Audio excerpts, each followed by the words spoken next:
It's now time to get in episode 222.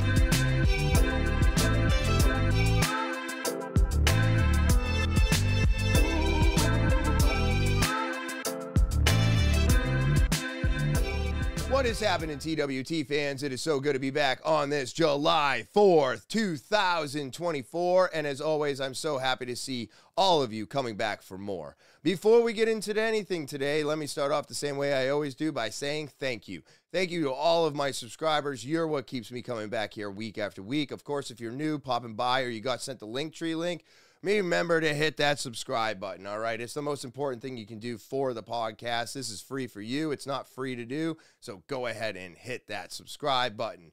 And then, of course, if you want to get your opportunity to be a guest or tell your story, you got to send an email. That's right. You can send an audio, video, or type it out, but you got to send it over to talkinwithtopher@gmail.com. And then, of course, if you want to get more TwT, go ahead and click the link tree. It's in the description below the video. It gives you access to everything. Remember to follow and subscribe. And then, of course, copy that link and share it with everybody you know and help me make the podcast bigger. I greatly appreciate it. And now, with all that out of the way, let's get into today's podcast. I have got, a pre-recording for all of you. This is a story I've been going on and on about, and it is something that is finally over. So now that it's over, I can release it, I can talk about it, and it actually feels good to be at this point.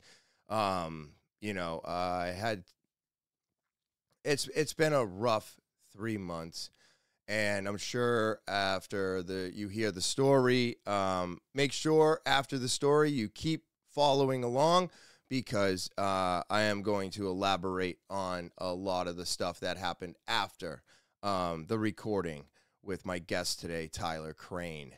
So it's been a wild time, and unfortunately, legalities and stuff like that don't allow you to discuss these things while they're still open.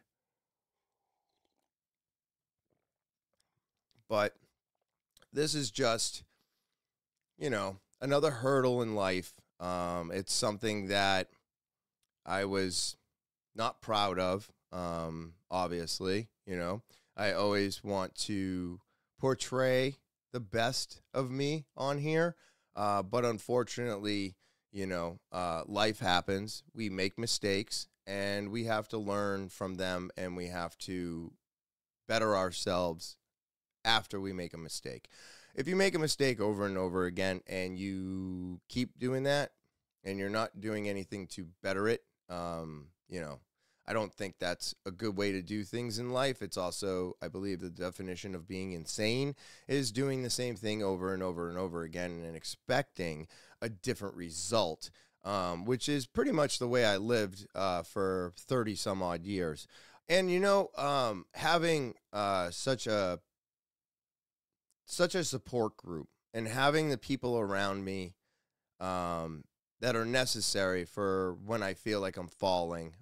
Tyler has definitely been one of those people that I can always depend on. I want to thank Tyler for coming onto the podcast, allowing me to record my story while he got to hear it for the first time.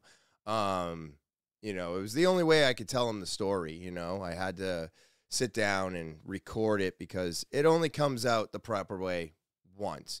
And, this is probably 3 or 4 days after the incident happened. And instead of me rambling on and on and on and on and on the way I always do, we're going to start right here in the beginning with my guest, Tyler Crain. So here's what happened. St. Patrick's Day. We leave the house, right? We're getting packed, right? Let's start with that. We're packing. Now, we are running late. Things are not going according to plan. And I honestly have never packed like this in my life. We throw everything together. We put everything in bags. I don't even know where half the shit's going, except for the stuff that I've put in bags. Those bags went into the trunk. Well, we brought with us quite a bit.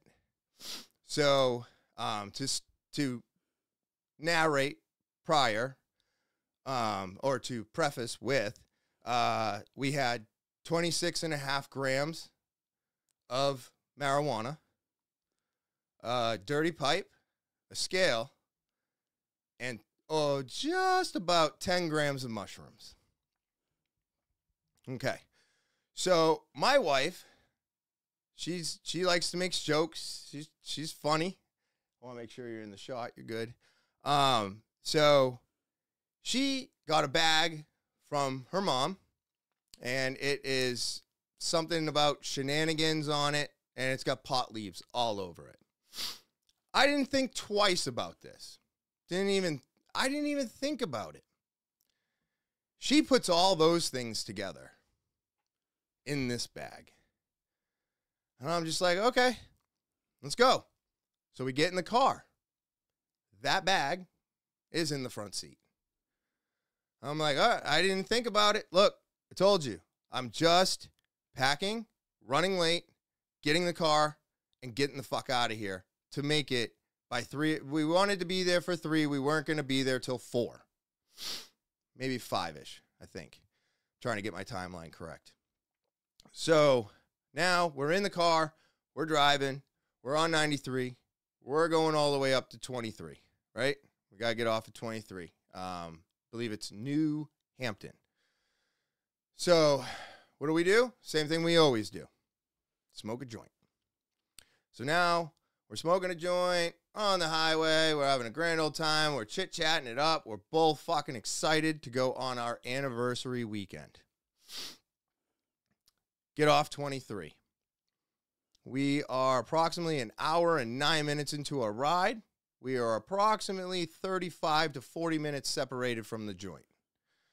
But it's cold out, so the windows have been up. So now I get off exit 23.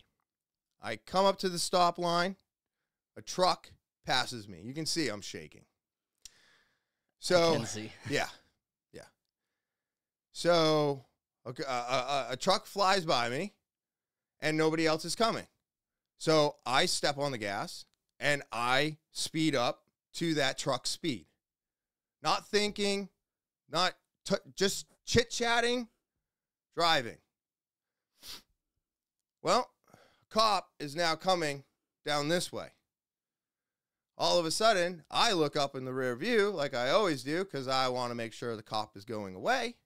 I see the cop make a fucking hard U-turn with the lights on. And I go, cop just turned around. She goes, what? I go, cop just turned around. She looks at me, she looks at the floor, and she looks at me again. And I go, oh, fuck. What's in that bag? She goes, everything. I go, fuck. She goes to throw it into the back seat. She's like, can you put the jacket over it? I was like, I can try. I see the cop pull up behind us and now get out of the car. I'm like, I can't put my hands behind the seat. I can't move.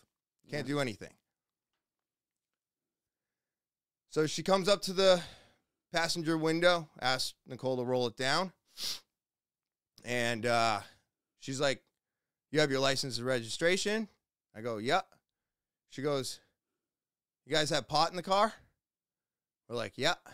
She goes, yeah, smells pretty evident of it. The other guy starts to try and drive away. And all of a sudden, she's like, hey, don't go anywhere. Don't go anywhere. Guy in the truck? Yeah. She goes, is he with you? I'm like, no. She's like, okay. So she goes up to the truck. They converse for a couple moments. He drives away. I'm like, yeah, we're fucked, babe. We're fucked. I don't know what's going to happen, but we're fucked. She comes back. She goes, do you know how fast you were going? I go, honestly, I don't. I wasn't paying attention. I was trying to catch up to the truck because I thought that was the speed. And I was chit-chatting. Me and my wife were having a conversation, so I honestly was not paying attention. She's like, you were doing 51 in a 35. And I go, okay, well, for that, I apologize. And she goes, well, your car reeks of marijuana. And then she glances to the back, and the bag is on the floor, wide open. There it is. That's what I was waiting for. So, hey, all you beach lovers and summer enthusiasts, are you ready for the biggest surprise of the season? Well, hold on to your sun hats because Slow Down Clothing is bringing you the ultimate summer collection. That's right, we've just dropped our hottest new arrivals, perfect for those sun-kissed days and starry summer nights.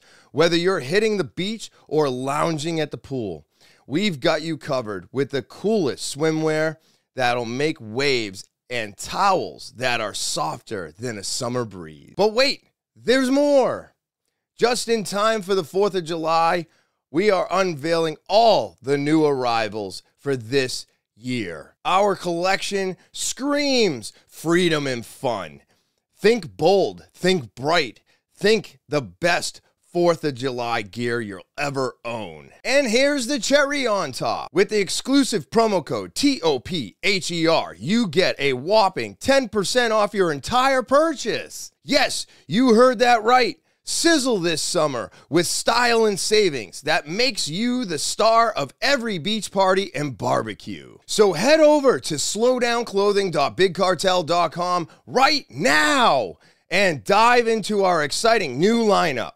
Don't miss out. These summer essentials are flying off the virtual shelves. Get ready to make unforgettable memories with Slow Down Clothing, where every piece is designed with passion and flair. Catch the wave, feel the vibe, and slow down in style this summer. See you on the other side of awesome. Now we're getting to the good part. So she's like, can you grab me that bag? And of course I say, yes, I can. I can grab the bag. And so then, obviously, my brain is focused on one thing and one thing only, and it's finding those mushrooms. So now can you stop rustling in the bag? So you have to remember that every arrest I've ever had has been very negative. It's been very bad. And it was mostly my fault for being drunk. But I am now having PTSD. I am freaking the fuck out inside. I am sweating. My heart will not stop racing. I believe that I'm going to jail. So I stop rustling around because I know the next thing could be a gun being pulled. Because if they don't know what you're looking for, they could think, they will think that you're looking for a weapon. Mm-hmm. So as soon as she told me to stop rustling around, I said, okay, put my hands up, made sure they were clear, in sight, and I turned back to the front. She goes, can I open this door? I hit the unlock button. I go, absolutely. She goes, can I grab the bag myself? I go, absolutely. Grab the bag. Go ahead. Puts it up on the hood, the roof, starts going through it. And she goes, wow, this is a lot. We don't think it's a lot, you know. I smoke an ounce a week. So to have an ounce for 2 nights with what we were planning on doing, we would have gone through half of that easily. No, there was no thought in my mind that we weren't going to go through at least half of it.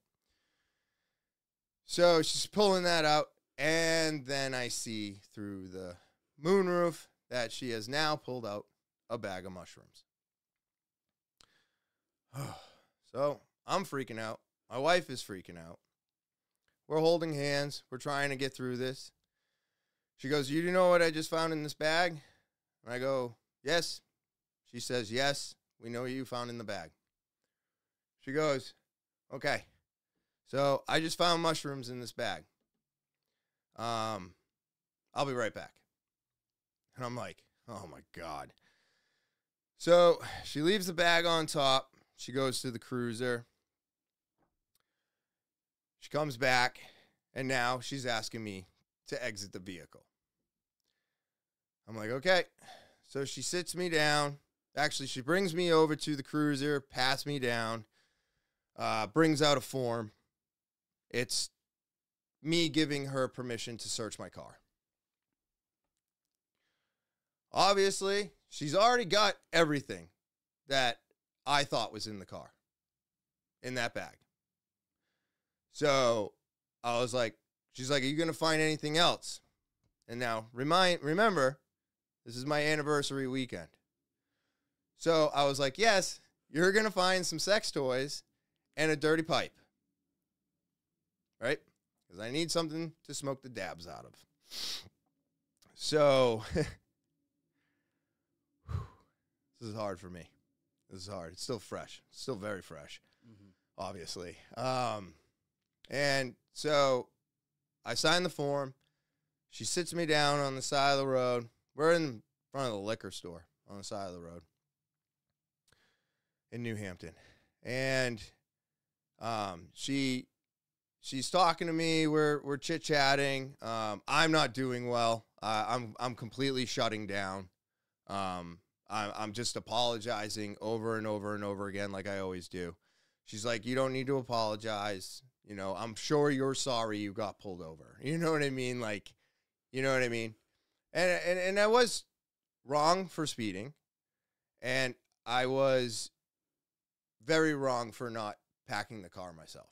Because on a trip like this, you don't pack like this. You pack much differently. Things go into compartments.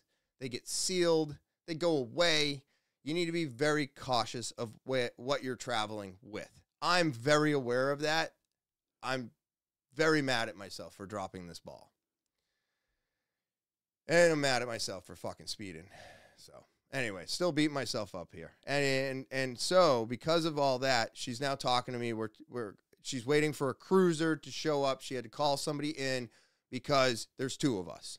So, somebody has to watch my wife. I'm allowed to stand behind her or to the side of her while she searches the car. So in order to do that, you have to have another officer on scene. So she called local PD in.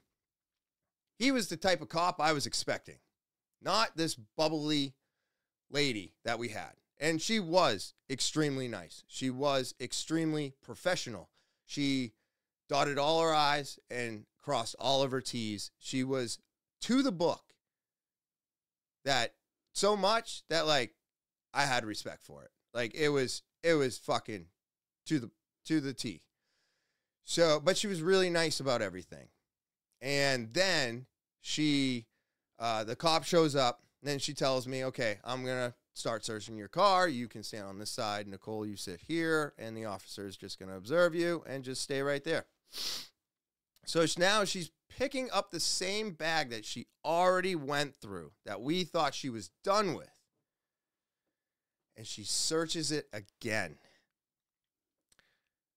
Found the rest of the shrooms. Found 2 grams of dabs. And some more pre-rolls. Like I said, there was 26.5 grams of marijuana.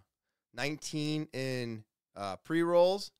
And 7.5 in dabs. The other 5 doesn't show up till later. So now she goes through that. She keeps finding stuff. We're like, yeah, we knew that was there. That's the bag. Hate that bag. I want to burn that fucking bag.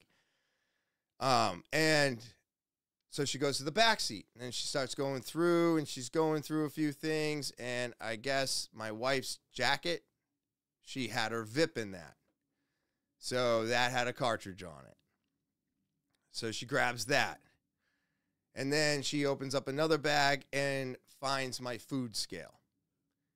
And I am now shut down. I'm not doing well. My wife is making jokes and conversating with this woman and actually keeping the mood very, very light. I'll be honest with you. She did extremely well for being arrested. And so she finds the scale. She's like, what is this for? And I'm like, oh, that's for, and my wife said the mushrooms for microdosing. So yeah, that's what it's for. Now, I have to rewind a little bit because before she started searching the car, the word distribution came up. Maybe twice. And we both said that those were ours because we were afraid. Well, she said they were ours because they were ours. I said they were ours because I heard distribution. And I went, no. We're not distributing anything. She kept asking, are you meeting somebody? Is this for other people? And then she finds the scale. So now we said microdosing, which, not a lie. It's not a lie. I was going to take everything and split it in half. There was enough for 2. So I remember this later, and I'll explain that. But it was for my M&Ms.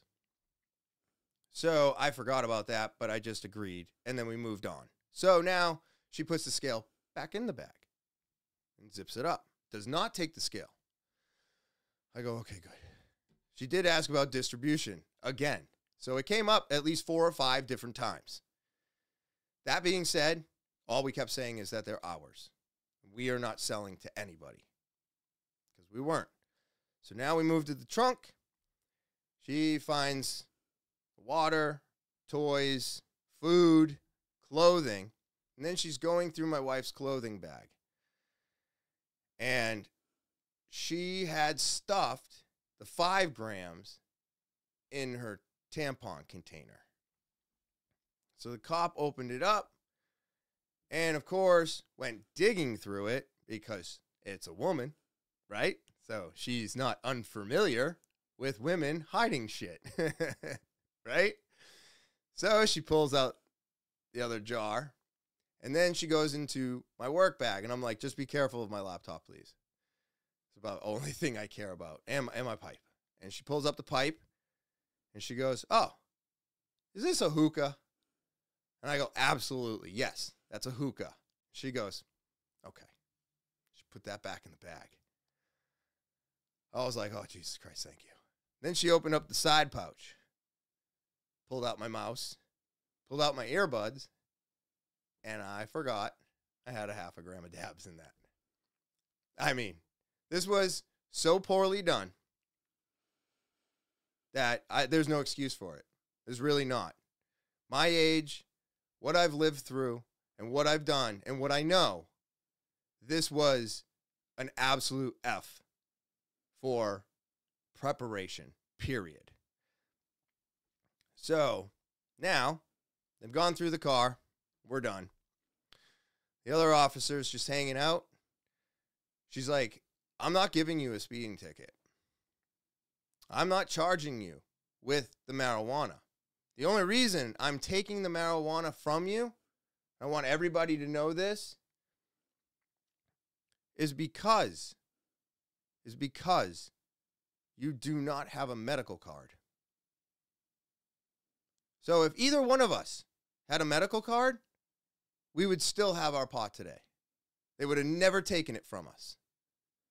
So whoever's out there buying from dispensaries and doing all the shit that we're doing, just living life, got to get a medical card. Otherwise, the state of New Hampshire confiscates it. Period. They don't charge you with it anymore, but they take it all. It's fucked up.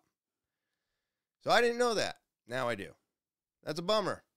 Hard way to find out. Great news, though. No distribution as charges, no pot, and no scale, no pipe. So no paraphernalia. That's what I was trying to get at. But she's like, I'm sorry to do this, but I have to arrest you for the mushrooms. That's a felony.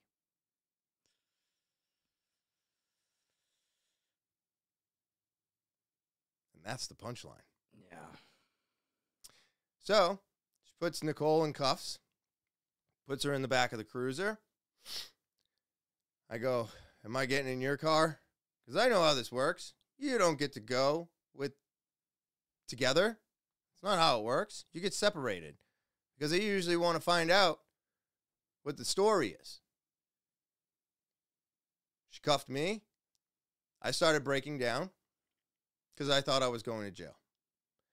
She's put me in the cruiser, and she goes, "You look like you think you're going to jail." I didn't say anything. And she goes, "I want to let you know right now, you're not going to jail." My brain goes, "I don't believe you, and I won't believe you till I'm actually in my car going to the hotel. That's when I'll believe you." Because to me, it's bullshit. So she says that. She shuts the door. I see all of our shit on her dashboard. They're closing up my car, rolling up the windows, putting it on a tow truck. And that's going 2 miles that way. And we're going a half a mile that way. So we go to the police station.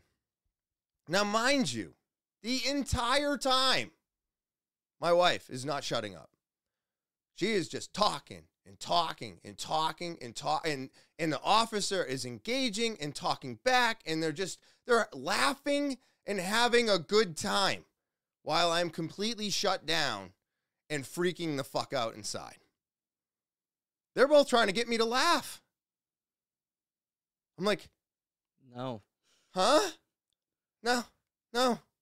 So we get to the police station.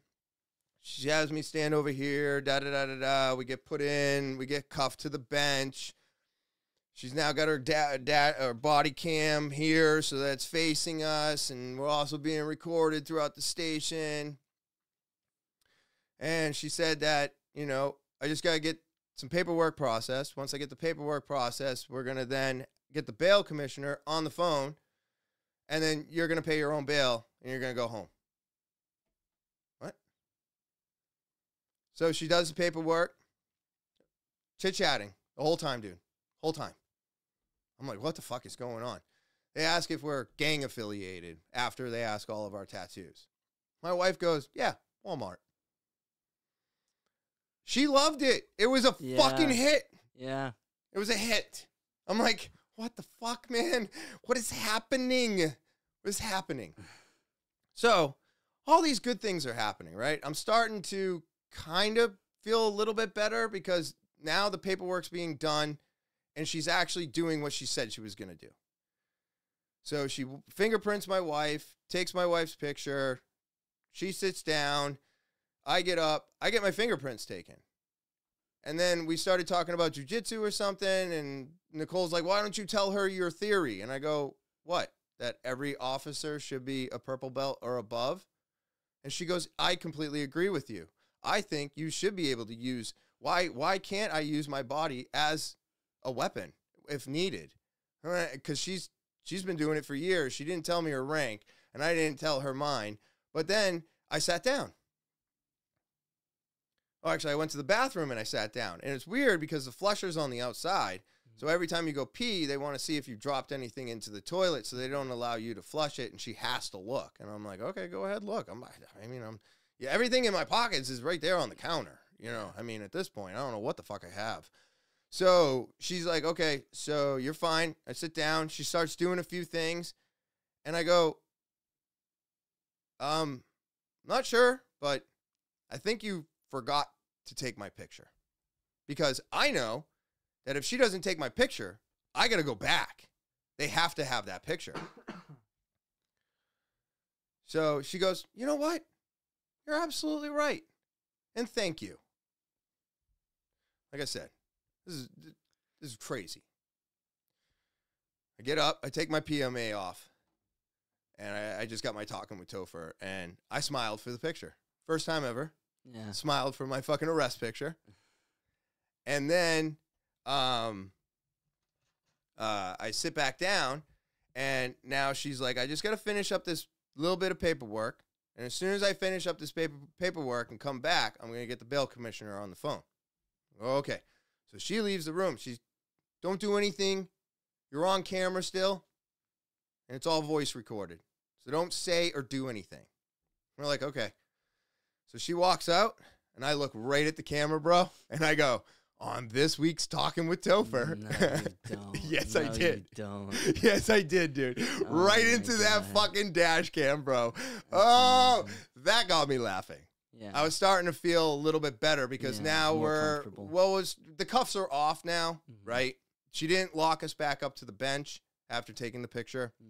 Not sure why. Don't care. But then she comes back. Bail commissioner gets on the phone. Says all the shit. The papers are there. We sign the papers. And I give her the card number. Actually, the officer had to read it off to her, which I was like, whatever, just do it. Paid $80 and got us out. So now she processes that paperwork, and now we're free to go.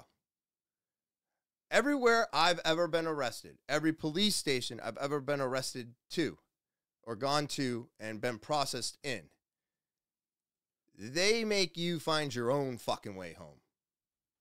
They go, you're free, bye. And they shut the door, and they don't give a fuck. Some places will make it so that you have to have a ride come and pick you up. Even some jails and prisons are like that. Some are like, get the fuck out, you're out of here. Some are like, no, you have to leave the premises with somebody. So there's nobody, right? And I'm like, okay. And she's like, I told you, I'm bringing you to the tow company.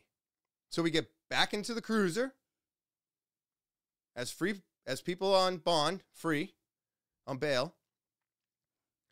And she drives us to the tow yard. I pay $230. So I'm already down $310. And I got my car back. We get in the car. We say goodbye. And right to the hotel we go. So we go to the hotel. We unpack. We're shooken. We're not sure what to do. Oh, this is one of the reasons why I can't put this up until much, much later. The court date is May 16th. That is the arraignment date. Now, I've never gone to an arraignment because I always get a lawyer. There's no such thing as arraignment because I have a lawyer. Lawyers waive arraignments because why else do you have a lawyer? The arraignment is just to say guilty or not guilty. I have a lawyer. So obviously I'm not guilty, right? Because I lawyered up. So now that I'm getting a lawyer, I have to come up with his payment. So his payment is $7,500. And I need 2 of them. So there's a few financial things I'm not going to get into on the podcast. But just want everybody to know, a felony costs you $7,500. And if it goes to trial, it can go all the way up to $15,000 each. So we're at the hotel. We're going to the hotel. But now we have nothing. Now, I don't know about you, but I'm an everyday smoker. And to have absolutely nothing and try to go to bed is one of the hardest things to do because, unfortunately, that's what it does, is that you get so comfortable using it to go to sleep that you can't go to sleep when you don't have it. Now, other people can call that being addicted. I would also say that it is addictive personalities and withdrawal symptoms. I will agree with all of that being said. That being said, we looked up the next dispensary near us. And we drove all the way to fucking Maine. It was 45 minutes away. And we get to Maine. And we bought 15 joints and 2 grams of dabs. Oh, yeah, dude. I'm an asshole. Fucking buried that shit in the car. Buried it. There's not to be found. Get in the car. And she's like, I really want to smoke a joint. Now, we've already been driving back for 15, 20 minutes. And I go, absolutely not. No. And she's like, why? And I go, babe, do you understand that we just got arrested here before the hotel for having marijuana in our car? And now we're driving from Maine back down to the hotel. If we are to get pulled over, that's there. It's in red. It just happened. They're going to put 2 and 2 together, and they're going to tear this car apart. Because they're going to know we just were at the dispensary buying more. and now we're heading down to the hotel. So I'm like, no, we're going to go down to the hotel. We're going to figure it out when we get there. And we're not going to do anything until we get there. And that's exactly what we did. We got back to the hotel. We did what we needed to, got some food, got through the night. And then the next day, I got a call from a lawyer because, unfortunately, I am very educated in this process. So I knew exactly who to contact. I got a referral. The lawyer called, and we were both in the car at the time. And this is important for people to know. I don't know if anybody has ever been arrested together with somebody. I have never been arrested together with anybody, so I didn't know this. I was hoping the lawyer could cover both of us. That is not allowed. You have to have your own representation, even if you're being charged with the same charge, being arrested by the same cop. So that was unfortunate to find out. So that being said, I was like, well, there's one thing that may change the dynamics of who you would represent, because right now we don't know who to pick. And he goes, well, what is it? And I go, well, she doesn't have a record and I do. And he goes, I'm pretty sure I should be representing you. Okay, that's all we needed to know, because I need to know who needs to be representing me because of my stupidity in my past. Because I have a record, therefore, it's much easier to fucking stick it to me than it is to her, because she has nothing. It's a first offense. For her, this is a fucking nothing. She might get a slap on the wrist, she might get a fine, she might get probation. But she will not get a felony. They may try to stick me to it. So, went through all the thing with the lawyers. He told me that bit of information. He also said this was silly and unnecessary. And it's pretty evident that it's a married couple working on their marriage, just wanting to get high and fuck and try to fix things. He's like, it's very evident that it's all that's happening here. So, I was like, okay, so, he told me the price, and he said he didn't need anything until the arraignment date. He goes, obviously, there won't be an arraignment date, but in order to get things started by arraignment date, that's when I need my money. I said, okay, I got to figure this out. So we end up going through the day, the night, and then I'm ready to leave that place at 8 o'clock the next fucking morning. Tuesday morning, I am ready to get the fuck out of there. Now, mind you, she was having trouble. She was getting emotional. So I broke down and I was like, get some alcohol.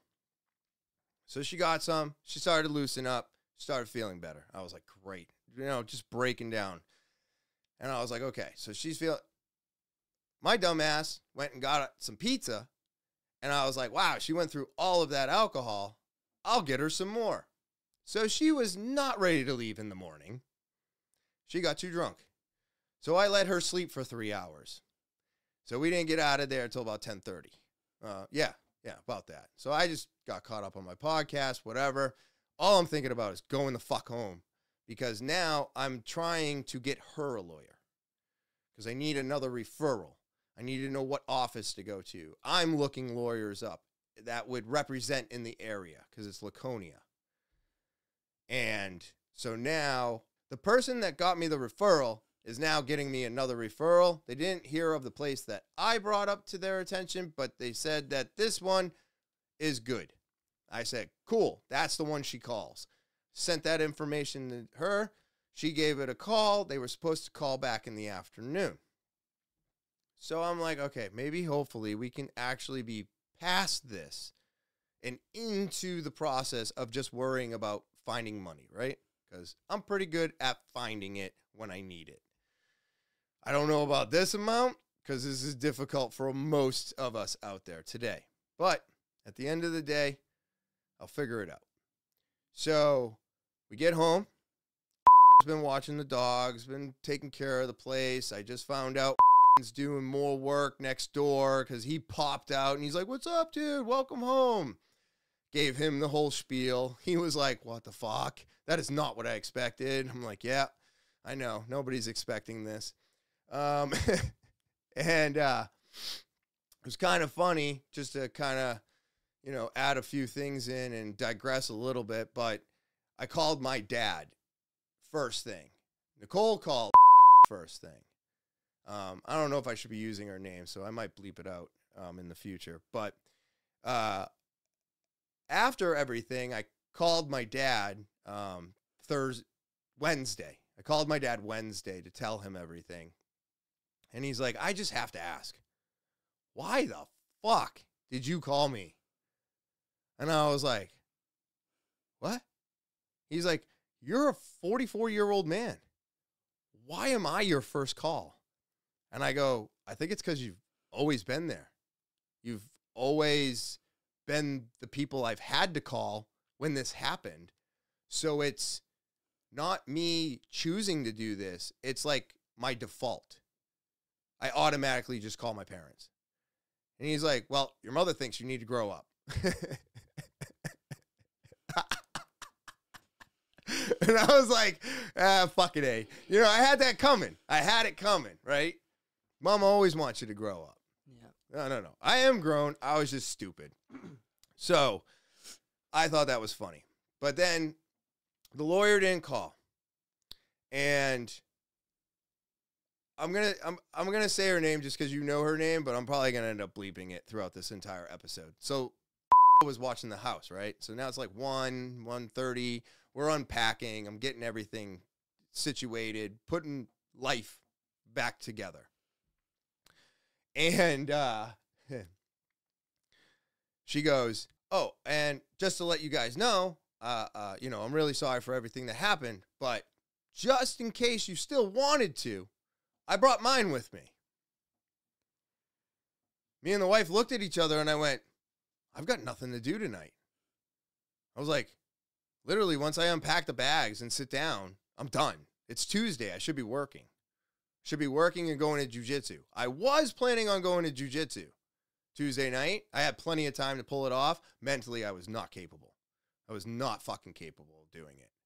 I wasn't even capable mentally doing it Wednesday morning. It was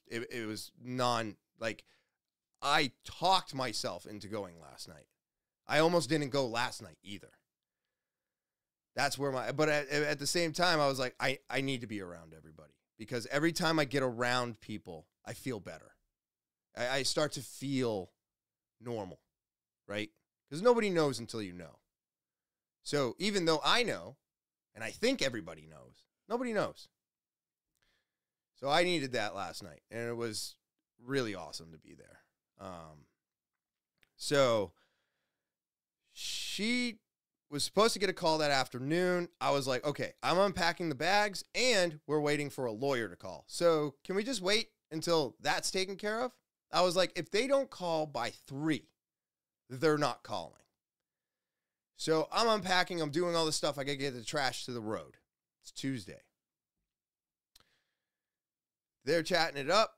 I go outside. That's when I meet. The fuck are you doing here? I wasn't expecting you. So now I give them the whole spiel. I get my trash taken care of. I go back inside. It's now almost 3:30. And I go, you know what? Let's do this. I was like, why the fuck not? Has a lawyer called? And she goes, no. I go, fuck it. Fine. Don't worry about it. Forget it. Let's just have at it tonight. If they call, tell them you call back tomorrow. At this point, who gives a shit? You talk to them now or you talk to them tomorrow, it don't fucking matter. It's the same conversation. It's going to end the exact same way mine did. We need $7,500 and we can't do anything until your arraignment date and we need the money before then. So all you're doing is just throwing your story onto somebody so that they can take it, get all the facts, get the discovery, and then make a case for you. That's all they're going to do. They're going to start doing the legwork without the money, and then they're going to put a little bit together, and then as soon as you pay them, they'll put it together. But they don't really put it together until they squash the arraignment and set up a PC. And once the PC is set up, then that'll take place at district court. Then they do the full work because now they've been paid, they have their new date, and they know when it all has to be finalized by. And then they'll put it all together and they'll have it ready for that court date. And they will bring that all to the prosecution, and they will ask the prosecutor, they will ask the prosecutor to downshift from felony to misdemeanor, pay some fines or something, and move on with our day, because the story is the story. It's a married couple working on their marriage, nothing else. That's all it is. So if you want to put a married couple in jail for wanting to fix their marriage, and they heard about some way to do it, and they just didn't understand the repercussions because of it, because I don't know about anybody else out there, but the way that mushrooms are portrayed today are not illegal. They're actually very wide open. And most of the time, you just order this shit online and do it in your house, and it's all fucking legal. So, sorry that I forgot that they are extremely illegal, especially in small towns. Yep. You know what I mean? But the way that they're talked about and they're discussed and the way that we look at them now today is completely different from the way that we used to do it. And I got careless. So we end up doing that. And I went through a fucking roller coaster of emotions. A roller coaster. I did every fucking thing possible. Every emotion. The anger, the sadness, all of it. I got to look at myself and just dive in, which is why I love them so much, because they do this for us. They are therapeutical. And the next day, even though it was still weighing on me mentally heavily, I felt better about it. I felt more comfortable with it. I felt as if this could be fixed. I was no more in this world of defeat. And for that, I thank the mushrooms. Because without that, I would still be where I was mentally 3 days ago. Which is crazy to think about, that something so illegal could help me process a horrible situation that the government has put me in for no reason. So I wake up, I talk to my dad, and then now Nicole gets a phone call. She gets to talk to the lawyer finally. That's all taken care of Wednesday.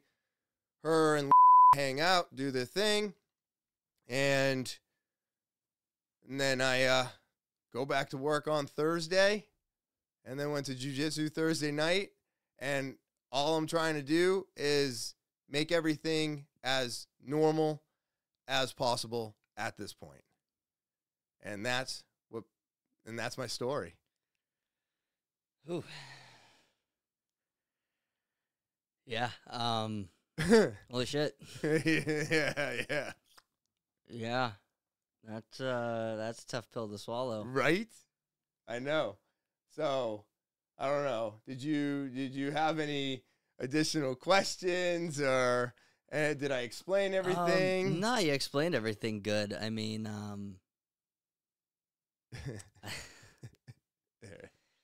it's a lot to unpack there. Yeah. I mean, I never think it's a smart idea to smoke in the car for like those very reasons. Mm-hmm. It's just it's not worth it. And the upside of weed being legalized or decriminalized. Well, the argument is and always has been, okay, well, treat it like alcohol, because if alcohol is illegal, weed should be, or if alcohol is legal, weed should be legal. Yes. So treat it the same.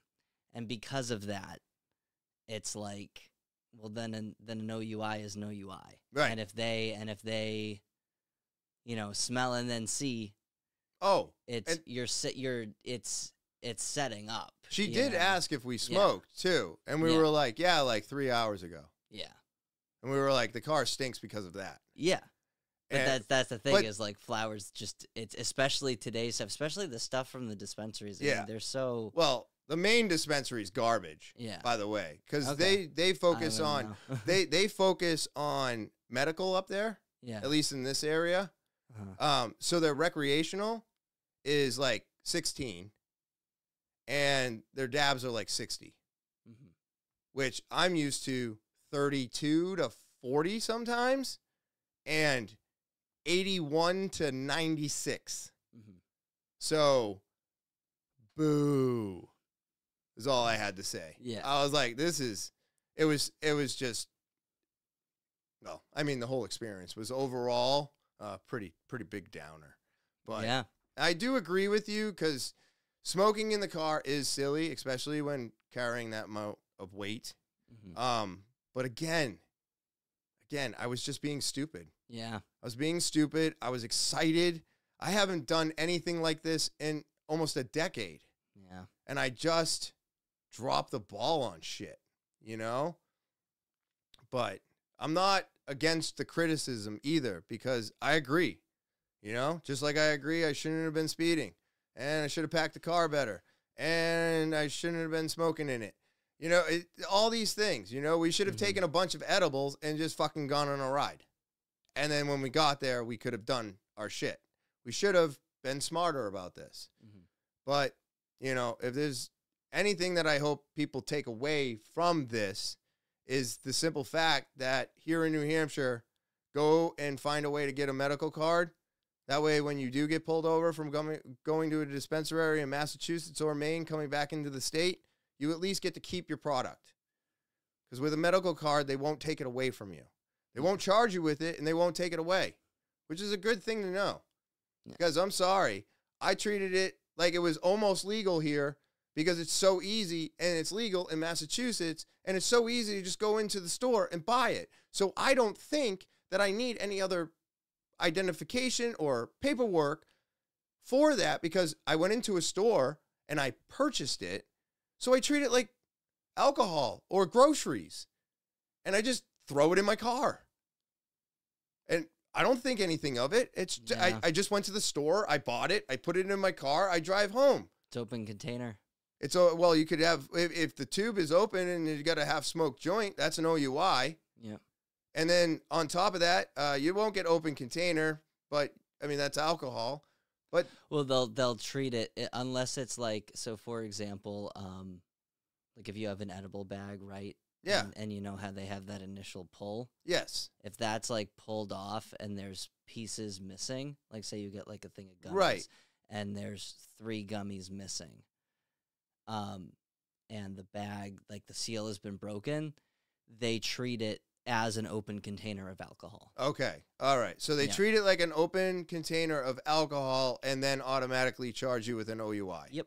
Okay. All right. All right. That makes sense, because there's no real test for it. So to have any remnants in the car, I mean, I've never done that. Yeah. You know, no, there's never a remnants in the car. There's, but there are open packages from time to time. So it really did get me thinking. I really hope people understand that this can happen to anybody. Sometimes we just drop the ball. We forget to do things, and we don't think about what we're doing.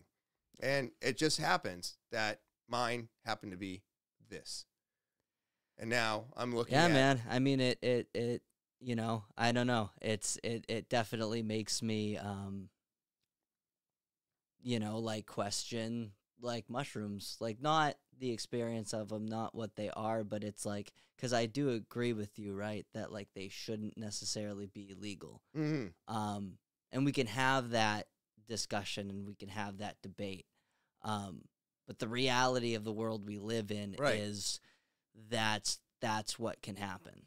And it's tough, but it's like, you know, yeah.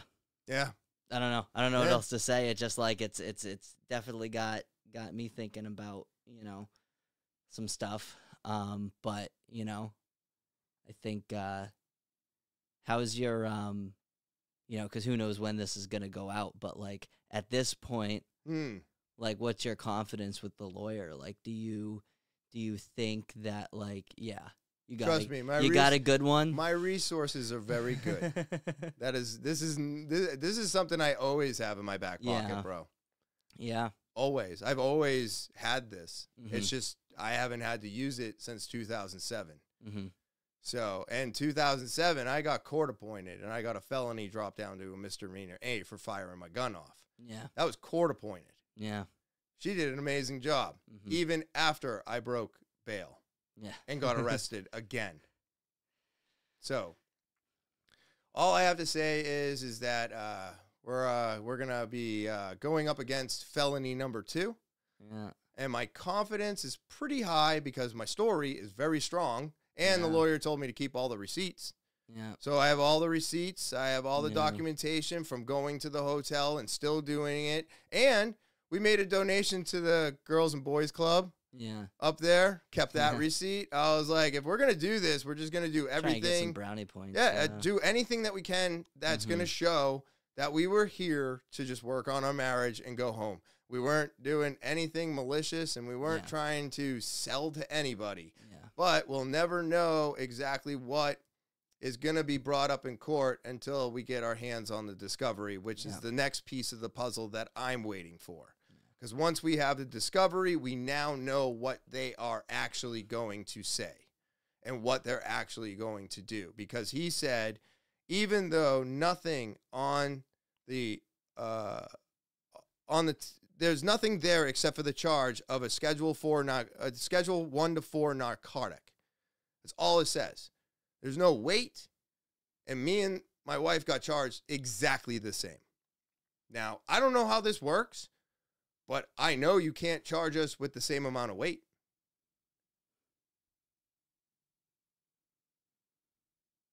There's only 10 grams. There's 2 of us. You can't say that we both had 10 grams. That would mean we have 20 grams. So you would have to split that in half and charge us each with 5. I am not educated enough to know. I'm not going to try to guess. No, that's fine. It could be one or the. It's either going to be one or the other. They have to figure something out. Yeah. Because even the lawyer said they can't charge both of you with all of it. No. Yeah. That doesn't happen. They have to divvy it up somehow. They have to do, this is yours, but yet we both keep saying it's ours. So, in that sense, they would have to take it and split it. Yeah. Whatever that weight is, they take it and they go, okay, we charge her with this, we charge him with this. And it's like, okay, well, at that point, that makes sense. At that point, you just proved it's only 2 doses. Yeah. So if you just proved it's only 2 doses, there's nothing malicious going on here. Yeah. So they may actually be able to prove our case for us. Yeah. You know, and then I don't know, but I don't think the town of Laconia, you know, wants the headline to read, married couple working on marriage gets thrown in jail for trying to work on their marriage. You know what I mean? Like, I just don't see this being something worth anything. And the lawyer, I'll let you in on a little bit more. He was asking me what 10 grams of mushrooms look like. And I was like, well, have you ever seen a bag of marijuana? 10 grams? And he goes, yeah. And I go, same. He goes, wait a minute. You're telling me that this is a bag I could fold over multiple times and make really small? And I go, oh yeah, easy. Absolutely. I could crush that thing in about the size of my pocket wallet. And he goes, so let me get this straight. We're not talking about a bag stuffed with mushrooms, like a pillow? And I go, no, not even close. He goes, so you had under an ounce, and you have enough mushrooms to fold up tightly the size of a wallet. And I go, yeah. He goes, I don't understand. And I go, well, that's good news. He goes, yeah, but you still got to fight a felony. Yeah. And I'm like, I know. Yeah. So here we go. Felony number 2. If I knock this one down, dude, I've knocked 2 felonies down. I told my wife. Try not to make it 3. Don't make a hat trick out of this. I mean, no, I'm just kidding. I don't recommend I don't it. want to make a hat trick out of this. All I'm saying is I am not losing my right to vote. Yeah. That is all I care about right now. Yeah. Because at the end of the day, anybody can get their hands on guns. Doesn't matter. Yeah. But if I'm a felon, Can't vote. I can't vote. And that is probably the scariest thing I could think about losing. And I know to some that might sound crazy, but the shit that I talk, I need to be able to vote. Otherwise, I have to close my mouth. And having a podcast, I got to be able to vote. I got to be able to vote. So, but yeah, that is my story, bro. That is my story. So, Well, hope you're not too disappointed in me. no, I'm not. Yeah, I mean, yeah, you gotta, you gotta plan. Don't smoke in your car. Yeah. All right. Well, with But- that story being said, I'm going to add this in sometime in the future. So here's to March 22nd, 2024. All right, everybody, and I'm back. Well, I hope this explains why I couldn't talk about this before it was all said and done. Let me kind of go through what the end, what everything looked like when I went through it, right? So with so many different laws out there, there are different lawyers for different laws. So you have to make sure you get the right one. This was not cheap. A felony charge is $7,500 per person. So there was 2 of us. I think everybody out there can do math. And then it was $2,000 in fines. It was $1,000 each. And then you also have to do a LADAC eval, making sure that you don't need additional counseling or to see if you have an actual drug problem. Luckily, my wife has never been in trouble, and I've been out of trouble for 17 years now. So that was all something that was on our side. This is taking 2 months. In totality, it took 3.5 months from arrest date to finish everything is the best way I can put it. So not a short amount of time and definitely very stressful the entire time. And then after, the court date, the prosecutor came back to the lawyers, and it was the same prosecutor for both cases, luckily. They're not looking to throw people in jail, I guess, to say the least, I think. But we were also hoping that they didn't want to do that. And so instead of the felony with, I think, up to 3 years in jail, it got dropped to a misdemeanor.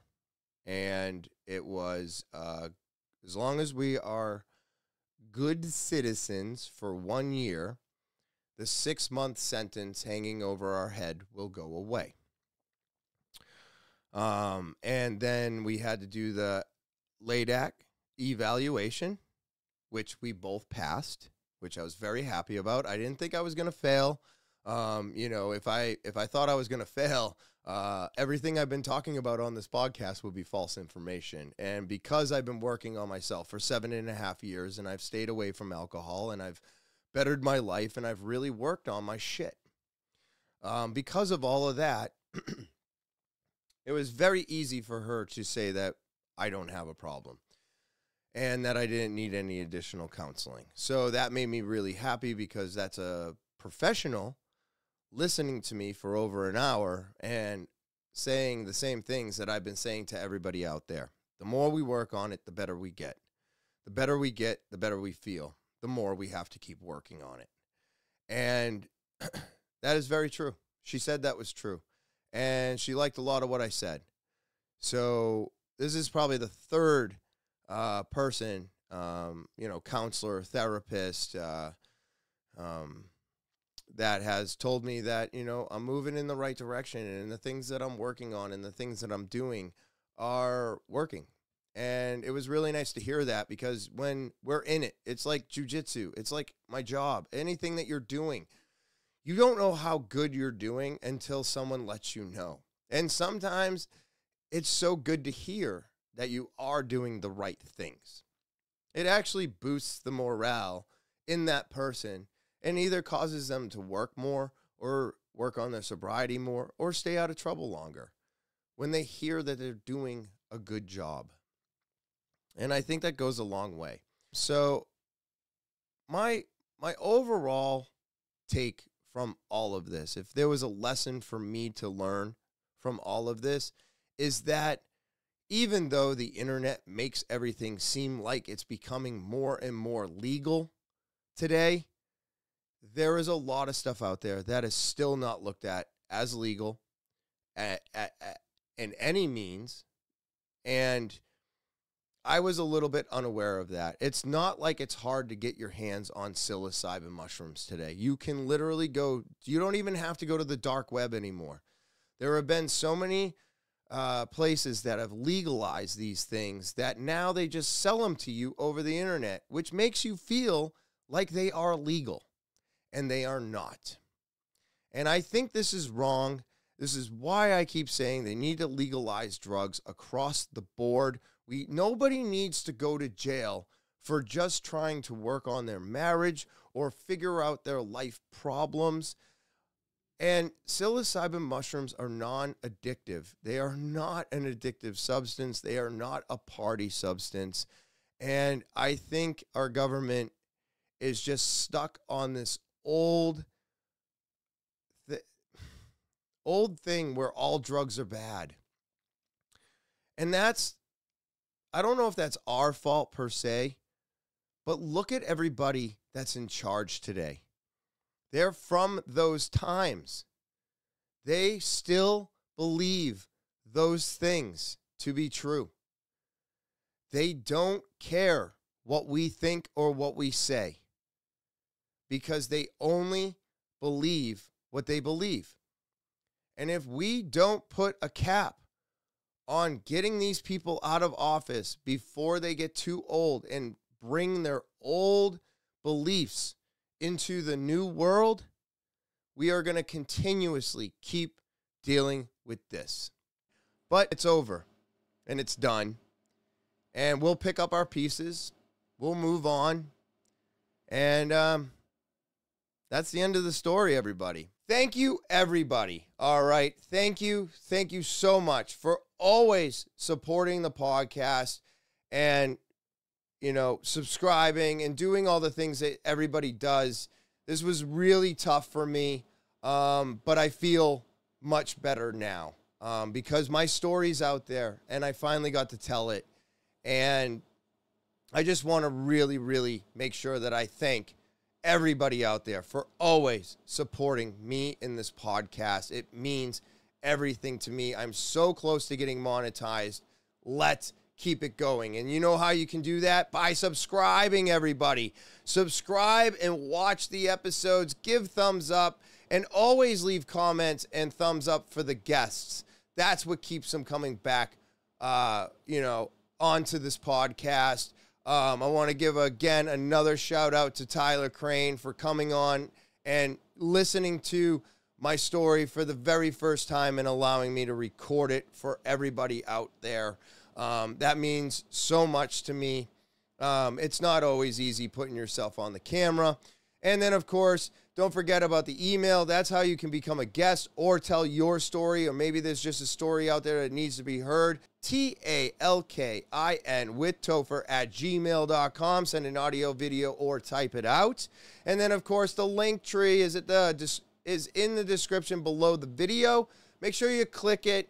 Go follow, subscribe to everything TwT. And then, of course, copy that link and share it with everybody. Help me make the podcast bigger. I hope everybody out there enjoys their 4th of July. Yes, enjoy your 4th of July. Be safe out there. Make sure if you're playing with fireworks, never clench them in a fist, okay? It's very dangerous. You know what I'm saying? Hold them open palm. At least you'll only burn yourself and you'll keep all of your digits. But please be careful with the fucking fireworks out there. You know, I hate them because my dogs won't eat or go out. But I know everybody likes to have fun and play with explosives. But remember, they are explosives, and that's what's going to happen if you're not safe with fireworks, okay? And then, of course, I hope everybody enjoys the rest of their 4th of July weekend. And as always, I will talk to you later.